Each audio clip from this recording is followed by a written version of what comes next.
Le retard d'Abraham a été causé par deux choses, mais qu'on peut résumer en une seule chose. Dieu avait dit à Abraham, quitte ton pays, synonyme de la conversion. Abraham a quitté effectivement son pays. Il a abandonné les idoles et les fétiches. Il a abandonné ces choses. Mais Dieu lui avait dit aussi, quitte la maison de ton père, ou bien quitte ta famille. Cela, Abraham ne l'a pas fait. Il a quitté le pays, il s'est converti, mais il a amené avec lui, ou il était amené par la maison de son père. Abandonne la maison de ton père. Est-ce qu'on est ensemble?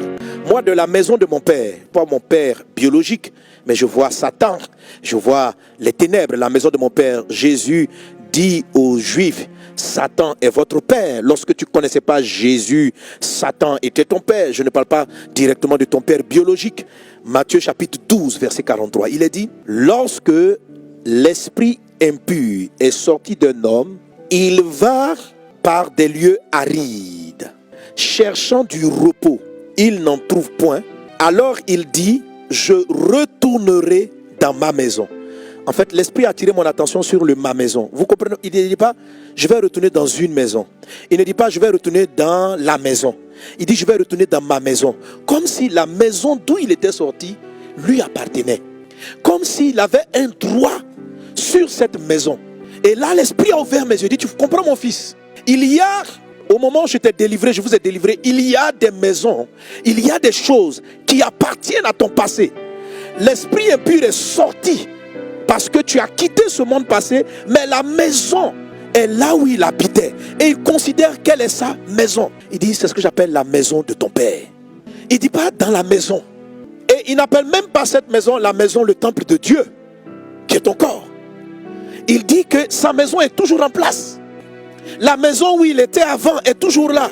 C'est-à-dire, tu aimes satisfaire les désirs de ta chair, tu as des désirs charnels. Lorsque tu es délivré de l'esprit d'impudicité, tu es délivré de la masturbation, tu ne traites pas avec la convoitise de la chair. Pourquoi? La façon dont plusieurs prêchent les offrandes, ce n'est pas pour l'œuvre de Dieu. Ils prêchent l'offrande avec une vision lotique, avec une convoitise, le désir d'avoir de la richesse, le désir d'avoir beaucoup d'argent, le désir de voyager en première classe, le désir de ces choses, de cela. Tel était le regard de Lot. C'est la raison pour laquelle tu dis à Dieu, bénis-moi, ouvre-moi les portes. Je sais, tu vas me donner des milliards, je vais soutenir le royaume de Dieu. Mon ami, sois honnête. Et la maison de maman. Maman est partie, tu t'es converti, tu as abandonné cette idole. Je donne ma vie à Jésus, mais la maison est toujours là. Vide et ornée, décorée par Jésus. Mais ce n'est pas la temple de Dieu, c'est le temple du démon. Et il va chercher à revenir. Et quand il revient, tu commences à voir que même dans l'église, tu commences à mentir sur l'argent. Même dans l'église, avec Dieu, tu commences à mentir sur tes dîmes et tes offrandes. Tu commences à prendre ce qui n'est pas à toi. Tu prends la dîme de Dieu. Pourquoi? Parce que la maison de maman est là. Maman est partie, mais sa maison est là, vide et ornée. Vide et orné pourquoi? Parce que tu es parti la décorer pour dire maintenant, oh, le besoin d'argent que j'ai, je vais le faire pour l'œuvre de Dieu. Tu as décoré sous prétexte que ça allait servir à Jésus. Tu as décoré sous prétexte que ça allait servir à l'avancement de l'œuvre de Dieu. Mais Jésus n'est pas venu habiter là-bas parce que ce n'est pas sa maison. Derrière tes prières d'avoir de l'argent se cache ton avidité pour l'argent. Tant que tu n'auras pas l'honnêteté de reconnaître qu'en toi, il y a de l'avidité, c'est-à-dire une vision logique, tu ne vas pas avoir l'honnêteté pour que Jésus détruise ça. L'esprit va partir, il va revenir. On va le chasser, il va revenir. Et chaque fois, il va essayer de revenir en amplifiant sa pression maléfique contre ta vie. Est-ce qu'on est ensemble? Il faut que tu aies l'honnêteté aujourd'hui de quitter Lot.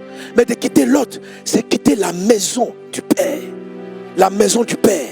La maison de Satan, de celui qui était ton père quand tu ne connaissais pas Jésus. Et c'est ce qui fait que ton mariage est en retard. Tu n'arrives pas à voir ce que Dieu fait parce que l'autre est présent dans ta vie. Mais derrière cela, c'est ce qui t'amène à rechuter, c'est ce qui t'amène à tomber dans le péché. Quand l'esprit revient, il te met en retard. Les démons disent, il dit je retourne dans ma maison, pas dans la maison, dans ma maison. Ma maison. Quelqu'un qui a été délivré, tu dis tu retournes dans... Mais parce que tu n'as pas cassé la maison. Je me suis dit, chaque fois que je posais la question, ça m'étonnait, mais pourquoi la maison est vide? Où le Saint-Esprit est parti? Il dit, mais pas que ce n'est pas la maison du Saint-Esprit. Casse la maison des démons. Est-ce que vous êtes prêts? On va casser maintenant. Dis avec moi d'abord, Saint-Esprit, Seigneur Jésus, toi qui sais toutes choses, tu sais les habitudes que j'ai, les manières de faire que j'ai, qui cachent des esprits impurs de maladie, de retard, de petits fruits. Oh Dieu, je n'ai que toi. Je n'ai que toi. Seigneur, lève ton bras puissant et chasse ces esprits de ma vie avec leurs maladies, le diabète, le sida, le cancer, tout esprit handicapant, tout esprit de retard. Je vous chasse de ma vie au nom de Jésus. Au nom de Jésus. Saint-Esprit, tous ces bobos, ces malaises qui m'épuisent, m'empêchent de faire ce que je dois faire. Dans le nom de Jésus, je vous chasse de ma vie. Maintenant, au nom de Jésus.